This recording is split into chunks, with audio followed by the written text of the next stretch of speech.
Good afternoon, BCom second year. Welcome back to the class of marketing management, विपणन प्रबंधन. तो पिछली class में अपन ने पढ़ा था about the second unit about the factors influencing the consumer behaviour. ऐसे सभी घटक जो कि उपभोक्ता व्यवहार को प्रभावित करते हैं. ठीक है, तो उसके अंदर अपन ने दो घटक पढ़े थे, दो फैक्टर्स पढ़े थे, व्यक्तिगत घटक एवं सामाजिक घटक. ओके, तो इन दोनों घटक के बारे में, फैक्टर्स के बारे में अपन ने पढ़ा था. The individual factors and the economic factors. Okay, तो व्यक्तिगत individual factors. Okay, individual factors के अंदर अपन ने पढ़ा था अबाउट द एज. ठीक है, अब जो क्रेता है, जो बायर है, उसकी उम्र, उसकी आयु पर निर्भर करता है कि उसका क्रय निर्णय जो होगा, ठीक है, बाइंग डिसीजन जो होगा वो किस तरह का होगा. ठीक है, तो अपन ने एग्जांपल लेके समझा था कि एज जो है वो किस तरह प्रभावित करती है निर्णय, क्रय निर्णय को उपभोक्ता का. ठीक है, buying decision of the buyer. Okay, so उसके बाद अपन ने पढ़ा था आवश्यकता. ठीक है, तो नीड्स. अब आयु के बाद अपन ने इंडिविजुअल फैक्टर्स के अंदर पढ़ा था नीड्स. ठीक है, जरूरतें. तो हर जो उपभोक्ता है, हर जो बायर है, वो अपनी आवश्यकताओं, अपनी नीड्स के अनुसार जो क्रय निर्णय करता है. कुछ वस्तुएं ऐसी होती है जो बहुत ही आवश्यक होती है. ठीक है, और कुछ वस्तुएं ऐसी होती है जो विलासिता. ठीक है, जिनको अपन ने बोला था विलासिता. ठीक है, जिनकी इतनी आवश्यकता नहीं होती है. और तो दोनों के जो क्रय निर्णय है, उपभोक्ता के जो क्रय निर्णय है दोनों के प्रति, वो अलग अलग होते हैं. तो सबसे जरूरी होता है कि ये आइडेंटिफाई करना, ये आकलन करना कि जो वस्तु है उसकी आवश्यकता क्रेता को कितनी है. ठीक है, उसके बाद अपन ने तीसरा पढ़ा था जीवन शैली, लाइफस्टाइल पढ़ा था. ठीक है, अब जीवन शैली जो लाइफस्टाइल होती है क्रेता की, वो भी निर्भर करती है, उस पर भी निर्भर करता है कि क्रेता किस तरह का क्रय निर्णय लेगा. ठीक है, जो कोई व्यक्ति होते हैं, कोई जो उपभोक्ता है, उनकी जीवन शैली ज्यादा बेहतर हो सकती है, तो वो उनका जो क्रय निर्णय होगा, ठीक है, बाइंग डिसीजन जो होगा वो जल्दी होगा और क्विक प्रोसेस होगा. ठीक है, इसके कंपैरिजन में जिनकी लाइफस्टाइल थोड़ी लो है, वो क्रय निर्णय, सभी वस्तुओं के लिए क्रय निर्णय लेने में थोड़ा समय लगा सकते हैं. ठीक है, उसके बाद अपन ने पढ़ा था जेंडर. ठीक है, जेंडर पढ़ा था. ये स्पष्ट है कि जो फीमेल्स होती हैं उनकी जो बाइंग डिसीजन है वो अलग तरीका का होता है, और जो मेल्स होते हैं उनका जो बाइंग डिसीजन होता है वो अलग तरह का होता है. ठीक है, तो जो पुरुष होते हैं उनका क्रय निर्णय अलग तरीके का होता है, और जो महिलाएं होती हैं उनका क्रय निर्णय अलग तरीके का होता है. ठीक है, उसके बाद अपन ने कुछ आर्थिक घटक पढ़े थे जिसके अंदर है इनकम. अब इनकम के अंदर व्यक्तिगत आय और परिवार की आय दोनों आती है. ठीक है, पारिवारिक आय और व्यक्तिगत आय. तो आय पर बहुत ज्यादा निर्भर करता है कि किस तरह से क्रय निर्णय उपभोक्ता करेगा. इनकम पर, income is the very important factor for influencing the buying decision of the consumer. ठीक है, तो कंज्यूमर के जो बाइंग डिसीजन है उसको प्रभावित करने में बहुत ही बड़ा रोल प्ले करता है इनकम. ठीक है, तो इनकम अगर ज्यादा है, ठीक है, तो वो ज्यादा वस्तुओं का क्रय निर्णय क्रय करेगा. ठीक है, और उसका क्रय निर्णय की जो प्रक्रिया होगी वो भी अधिक तेज होगी. ठीक है, और अगर इनकम कम है, ठीक है, या भविष्य में इनकम आने वाली है, ठीक है, जिसको हम बोलते हैं कि भविष्यगत आय, ठीक है, तो भी क्रय निर्णय का उस पर फर्क पड़ जाता है कि हमें पता होता है कि भविष्य में हमारे पास ये आय आने वाली है, तो हम उसका क्रय निर्णय शुरू कर देते हैं. ठीक है, तो इस तरह से ये भी एक आर्थिक घटक है. उसके बाद है तीसरा जो है वो सामाजिक घटक, सोशल फैक्टर.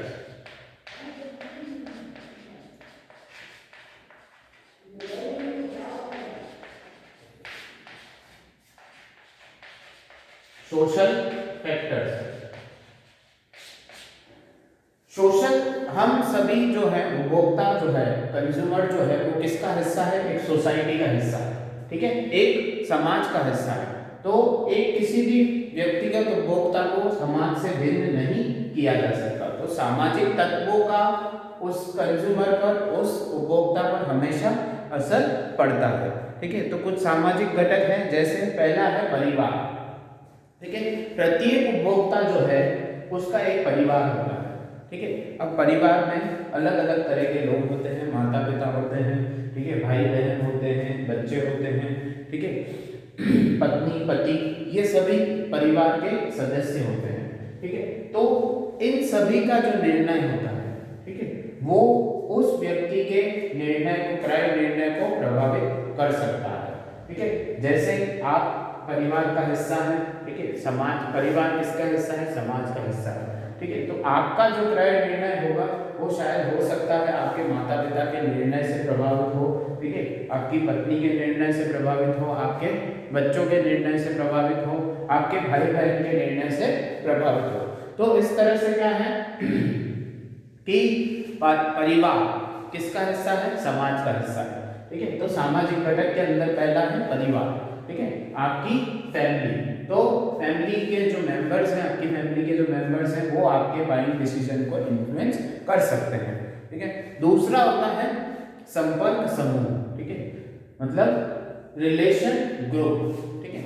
इसके अंदर आते हैं थोड़ा हम जब परिवार से बाहर निकलते हैं, ठीक है, मैं जैसे कि हमारे मित्र, ठीक है, हमारे रिश्तेदार, हमारे क्लब के सदस्य, हमारे सामाजिक समूह के सदस्य, ठीक है, हमारे धार्मिक समूह के सदस्य, ये सभी आते हैं हमारे संपर्क समूह के अंदर, ठीक है। तो रिलेशनल ग्रुप, तो ये सभी भी प्रभावित करते हैं, क्योंकि मित्र होते हैं तो वो एक बहुत ही बड़ा फैक्टर है कि किसी के क्रय निर्णय को प्रभावित करने के लिए, कंज्यूमर डिसीजन को प्रभावित करने के लिए। बहुत से ऐसे लोग होते हैं जो अपने मित्रों के साथ रहते हैं और जो मित्र कहता है वही वो कार्य करते हैं, ठीक है। ऐसे बहुत सारे रिश्तेदार हो सकते हैं, आपके समूह के सदस्य हो सकते हैं, क्लब मेंबर्स हो सकते हैं, जो कि आपकी क्रय निर्णय प्रक्रिया को प्रभावित कर सकते हैं। तो सेकेंड है इसके अंदर आपका समूह, संपर्क समूह। और तीसरा है अत्यंत प्रभावित करने वाला व्यक्ति, ठीक है, person, influencing person of the life of the consumer, ठीक है। तो तीसरा जो है वो प्रभावित करने वाला व्यक्ति, हर इंसान, हर जो उपभोक्ता है वो किसी न किसी व्यक्ति से प्रभावित जरूर होता है, ठीक है, जो कि, और वो इतना उससे प्रभावित होता है कि वो जो उसकी क्रय निर्णय की राय जो है, ठीक है, क्रय निर्णय का जो फैसला है वो भी उस व्यक्ति के प्रभाव से ले सकता है, ठीक है।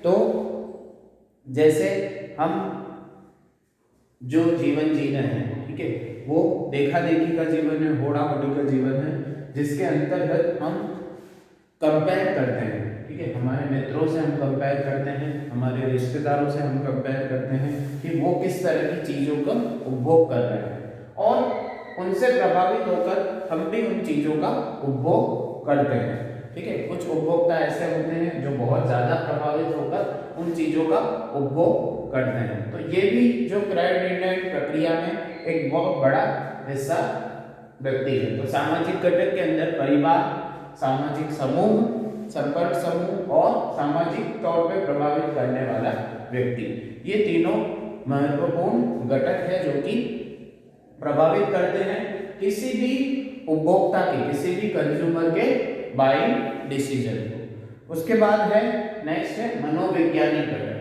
ठीक है, it is the psychological factors, ठीक है। साइकोलॉजिकल फैक्टर, जो these factors are related with your mind, ठीक है, आप किस तरह से सोचते हैं, ठीक है। तो सोचने की जो दृष्टिकोण है, ठीक है, द दृष्टिकोण मतलब नजरिया, ठीक है। तो उसके अंदर पहला है परसेप्शन,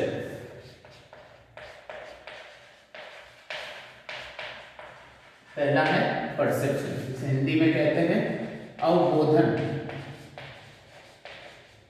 तो ये भी किससे रिलेटेड है? सीधा आपके माइंड से related, it is related to your psychology. So अवबोधन जब एक व्यक्ति अपने ज्ञानेंद्रियों से, मतलब अपनी ब्रेन के जो सेल्स होते हैं उनका इस्तेमाल करते हुए किसी वस्तु, ठीक है, किसी वस्तु, चीज पर, गुड्स पर या सर्विसेज पर अपनी कोई धारणा बना लेता है, ठीक है, मतलब कि उसके लिए कोई विचार बना लेता है, परसेप्शन बना लेता है, दृष्टिकोण बना लेता है, ठीक है, और वो अब जो परसेप्शन है वो पॉजिटिव परसेप्शन है या नेगेटिव परसेप्शन। अगर पॉजिटिव परसेप्शन है तो वो वस्तु, उस सेवा और वस्तु का उपभोग करेगा, ठीक है, क्योंकि that is positive in terms of the perception of the consumer, ठीक है। लेकिन अगर नेगेटिव परसेप्शन है तो वो क्या करेगा? उन चीज का उपभोग नहीं करेगा, ठीक है। तो परसेप्शन जो होता है, अवबोधन जो होता है, वो बहुत ही बड़ा एक फैक्टर है in influencing the buying decision of the consumer. क्रय निर्णय प्रक्रिया को प्रभावित करने वाला एक बहुत ही बड़ा कारक है, ठीक है। उसके बाद आता है अनुभव धारा, learning from experience, learning from experience.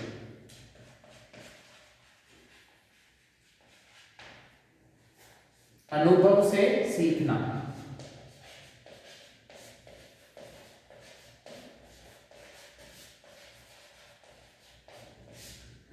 बहुत बार इसे देखा जाता है कि जो एक्सपीरियंस होता है उपभोक्ता का, ठीक है, जो अनुभव होता है किसी वस्तु को क्रय करने के पश्चात, उसका जो अनुभव होता है, क्योंकि मैंने आपको बताया था कि प्रत्येक उपभोक्ता जो होता है वो वस्तु क्रय करने से पहले कुछ अपेक्षाएं रखता है, ठीक है, कुछ एक्सपेक्टेशंस उस प्रोडक्ट से, उस सर्विसेज से रखता है।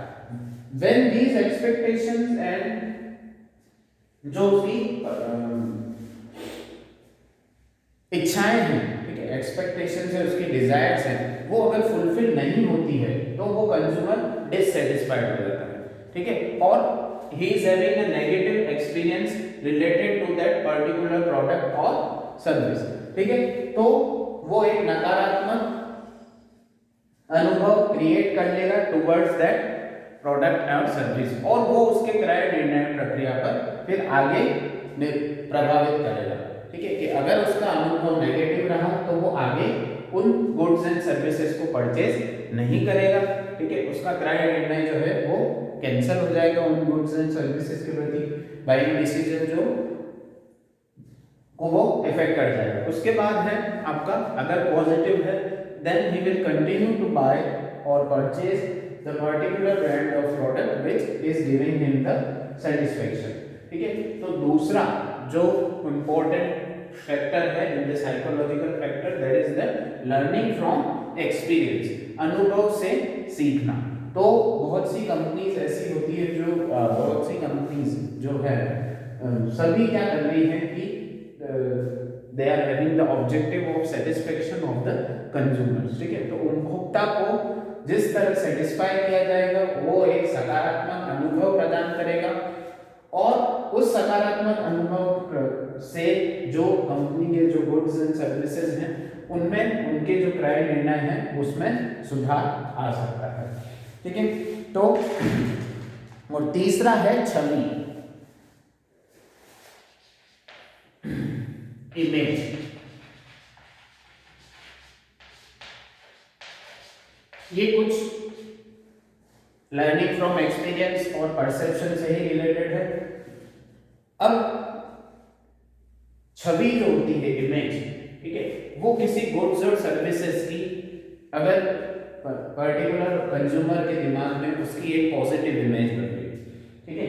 अब वो पॉजिटिव इमेज बनने के बहुत सारे कारण हो सकते हैं, ठीक है, या तो कम दाम में वस्तु एवं सेवा उपलब्ध करा रहा हो तो वो पॉजिटिव इमेज बन सकती है, ठीक है। ज़्यादा दाम है पर उसकी क्वालिटी बहुत ज़्यादा अच्छी है तो उसकी एक पॉजिटिव इमेज बन सकती है, ठीक है।